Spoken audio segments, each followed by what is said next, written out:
નમસ્કાર મિત્રો ગુજરાત પોલીસ દ્વારા છે એ પીએસઆઈ અને કોન્સ્ટેબલની શારીરિક કસોટી છે એ આજથી શરૂ કરવામાં આવેલી છે. તો બધા જ ગ્રાઉન્ડમાં કેટલા ઉમેદવારો છે એ પાસ થયા છે અને ગ્રાઉન્ડ વિશેની તમામ માહિતી છે એ આજના વિડીયોમાં આપવાનો છું. એની પહેલાં અમારી ચેનલમાં પહેલીવાર આવ્યા હોય તો ચેનલને સબસ્ક્રાઈબ કરી દેજો, જેથી ભરતીને લગતી તમામ માહિતી છે એ સૌથી પહેલાં તમારા સુધી પહોંચી શકે. તો ચાલો મિત્રો આપણે આજનો વિડીયો શરૂ કરીએ.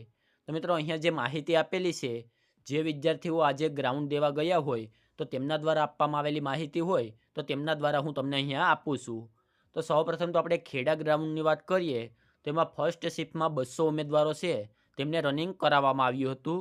તેમાંથી 70 ભાઈઓ છે એ પાસ થયા હતા. ત્યારબાદ જામનગર ગ્રાઉન્ડની વાત કરીએ તો જામનગરમાં ફર્સ્ટ શિફ્ટમાં છે એ 200માંથી 81 છે એ પાસ થયા હતા. ત્યારબાદ જામનગરનો જે છેલ્લો રાઉન્ડ છે તે 9 વાગ્યે શરૂ થયો હતો અને તેમાં 200 ઉમેદવાર છે તેમને રનિંગ કરાવવામાં આવ્યું હતું, જેમાંથી 45 ઉમેદવારો પાસ થયા હતા. ત્યારબાદ અમદાવાદ ગ્રાઉન્ડની વાત કરીએ, જ્યાં બહેનોનું ગ્રાઉન્ડ હતું, તો ત્યાં ટોટલ 750 બહેનોને બોલાવવામાં આવ્યા હતા, જેમાંથી 350 બહેનો છે એ હાજર રહ્યા હતા, બાકીના ગેરહાજર હતા.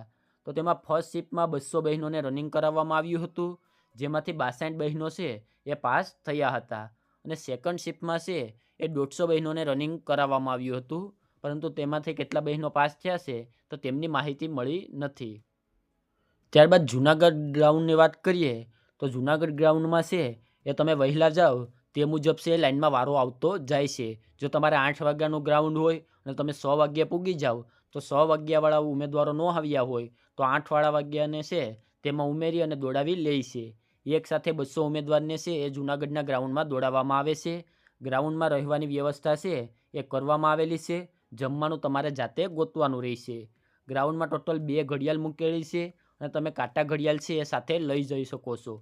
જૂનાગઢમાં બધા ઉમેદવારો અત્યાર સુધી એવું કહેતા હતા કે 13 રાઉન્ડ છે, પરંતુ આ વખતે જૂનાગઢમાં છે એ 12 રાઉન્ડ રાખવામાં આવેલા છે, એટલે કોઈ પણ 13 રાઉન્ડ દોડવાના નથી. અને ખુલ્લા પગે દોડવામાં છે એ અઘરું પડે એવું છે. આ વખતે જૂનાગઢનું ગ્રાઉન્ડ છે થોડું કડક છે, એટલે ઘણા બધા ઉમેદવારો એવા હોય છે જે ખુલ્લા પગે દોડતા હોય છે, તો તેમના માટે દોડવામાં અઘરું પડી શકે છે. આજે 8 તારીખે છે માત્ર 2 રાઉન્ડ જ દોડાવ્યા હતા, કારણ કે વિદ્યાર્થીઓની સંખ્યા ઓછી હતી, એટલે કે ઘણા બધા વિદ્યાર્થીઓ ગેરહાજર હતા. 700 દોડાવવાના હતા, એમાંથી 230 જેવા ઉમેદવારો છે એ આજે ગેરહાજર હતા. ત્યારબાદ આપણે નડિયાદ ગ્રાઉન્ડની વાત કરીએ તો નડિયાદમાં ફર્સ્ટ શિફ્ટમાં છે 200 ઉમેદવારમાંથી 60 ઉમેદવારો પાસ થયા હતા.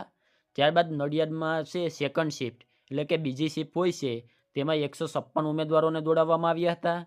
એમાંથી માત્ર 26 ઉમેદવારો છે પાસ થયા હતા. જે બીજો રાઉન્ડ છે એ 8:35 શરૂ કરવામાં આવ્યો હતો. નડિયાદનો ટ્રેક છે ખૂબ સરસ અને ખુલ્લો છે. ઠંડી થોડી છે એટલે સવારની પ્રેક્ટિસ તમારે રાખવી. રબરની સુવિધા છે બધા જ ગ્રાઉન્ડમાં આપવામાં આવે છે. નડિયાદમાં ટોટલ તમારે 13 રાઉન્ડ છે એ દોડવાના રહે છે. ત્યારબાદ હવે આપણે અમદાવાદમાં શેષપુર બોઘા છે ગ્રાઉન્ડ, તો તેમની વાત કરીએ તો અહીંયા 12 રાઉન્ડ છે એ દોડવાના રહે છે તમારે. સ્ટાફ બહુ સપોર્ટિવ છે. 700 ઉમેદવારોને બોલાવવામાં આવ્યા હતા, તેમાંથી 470 ઉમેદવારો હાજર રહ્યા હતા. પ્રથમ રાઉન્ડમાં 200માંથી 125 જેવા ઉમેદવારો પાસ થયા હતા. બીજા રાઉન્ડમાં 200માંથી 105 જેટલા ઉમેદવારો છે એ પાસ થયા હતા. અને ત્રીજા રાઉન્ડમાં 70માંથી 14 ઉમેદવાર છે એ પાસ થયા હતા. જે લોકો પ્રેક્ટિસ કરે છે તેમને અહીંયા વાંધો આવતો નથી. ગ્રાઉન્ડ છે 5:30 આજુબાજુ ચાલુ થઈ જાય છે.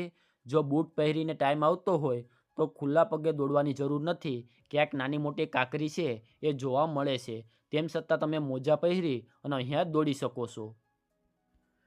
ત્યારબાદ આપણે હિંમતનગર ગ્રાઉન્ડની વાત કરીએ તો તેમાં સવારે 5:15 ગ્રાઉન્ડ ઉપર બધા પહોંચી ગયા હતા. એમના મેનેજમેન્ટના લીધે છે ઘણા બધા આજે પ્રોબ્લેમ થયા હતા. ગ્રાઉન્ડમાં પ્રથમ શિફ્ટની દોડ છે એ 7:15 શરૂ થઈ હતી, જેના પરિણામે 200માંથી 131 લોકો ફેલ થયા હતા. અને મેનેજમેન્ટના અભાવના લીધે છે ઉમેદવારોને 10થી 15 વખત ઊભા કર્યા હતા અને પાછા બેસાડવામાં આવ્યા હતા.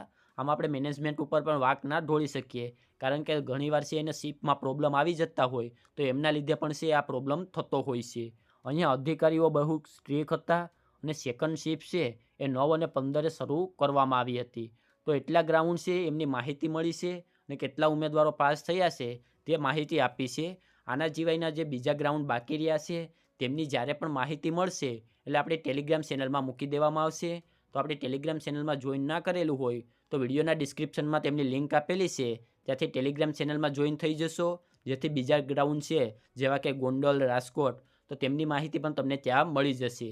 અને આજના વિડીયોમાં આપવામાં આવેલી માહિતી સારી લાગી હોય તો વિડીયોને લાઇક કરી દેજો, અને અમારી ચેનલમાં પહેલીવાર આવ્યા હોય તો ચેનલને સબસ્ક્રાઈબ કરી દેજો, જેથી ભરતીને લગતી તમામ માહિતી છે એ સૌથી પહેલાં તમારા સુધી પહોંચી શકે.